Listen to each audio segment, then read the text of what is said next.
Just when Colombia thought it had moved on from its violent history, the universe decided to drop a brutal nostalgia episode. The public execution of a presidential candidate by a 16-year-old hitman and a car bomb in Cali made everyone feel for a moment that the spirit of the biggest cocaine capo ever was back. Yet, the most bizarre and rapidly multiplying remnant of Pablo Escobar's empire has been quietly feasting and multiplying along the Magdalena River for years. You see, when the government seized his estate back in the 90s, authorities successfully relocated his vast private zoo.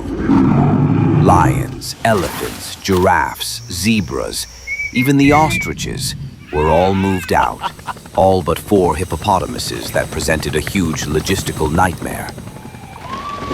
How much trouble could 4 cute hippos really cause? So they did what any sensible bureaucracy would do. They left them there and just hoped for the best.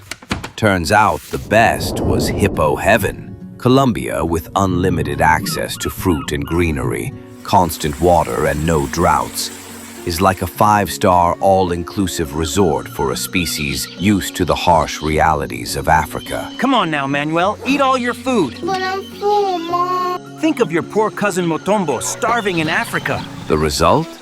They've been very, very busy. Let's just say the vibe on the Magdalena isn't about animal courtship. It's a high-efficiency hippo breeding program with no off switch. Now, it's important to understand what we're dealing with. This thing is a territorial killing machine. Move over lions, bears, alligators, and elephants. You're all competing for second place. Hippos are the deadliest large land mammal on Earth, killing about 500 people every year. Here's the weird Colombian twist. Communities close to them think they're friendly. This is Uncle Gilberto. He made so much money with exports in the 90s, now makes license plates in federal prison. The mayor of one town even said, "They're harmless if you don't bother them." In the land of plenty, hippos are indeed chilled out. They're not very territorial because they don't have to be. Why fight over a sandwich when you have unlimited access to a never-ending all-you-can-eat buffet? As a result, a strange tourism economy has sprung up. You can now go on a surreal safari to watch them lounge in the river like overfed celebrities. If you are lucky, you could see them wander into towns or crossing the street, blocking traffic. Maybe you'll get a cool hippo selfie like some of the locals. Nothing says authentic Colombian experience like risking decapitation for Instagram. And of course, whenever there's a bizarre problem in Colombia, a new illicit trade emerges. Local farmers have found a new side hustle, hippo wrangling. They snag the calves and sell them for thousands of dollars to wealthy landowners who want the ultimate Escobar-era status symbol. Forget Rolexes or yachts. Nothing says, "I'm rich and slightly insane," like owning a 3-ton death cow with machete-sized teeth. But let's be clear, a hippo in paradise is still a hippo. This is a top-tier apex predator.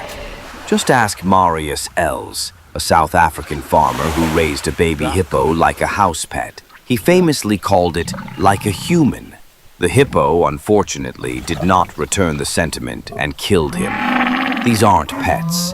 They're prehistoric tanks with moody attitudes and deeply coded instincts for destruction.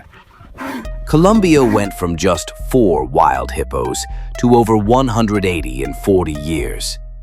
Scientists call them a ticking ecological time bomb, an invasive species threatening local flora and fauna. With their current growth, the population could hit 1,000 in less than a decade. The government's belated solution? A haphazard sterilization campaign. It's like handing out condoms at a rabbit farm. A useless and slightly humiliating effort.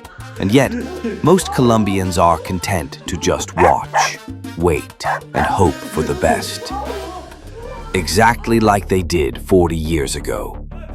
This is the world's most hilarious, slow-motion ecological disaster in the making. The bomb is ticking, And the fuse isn't a wire, it's a bloodline.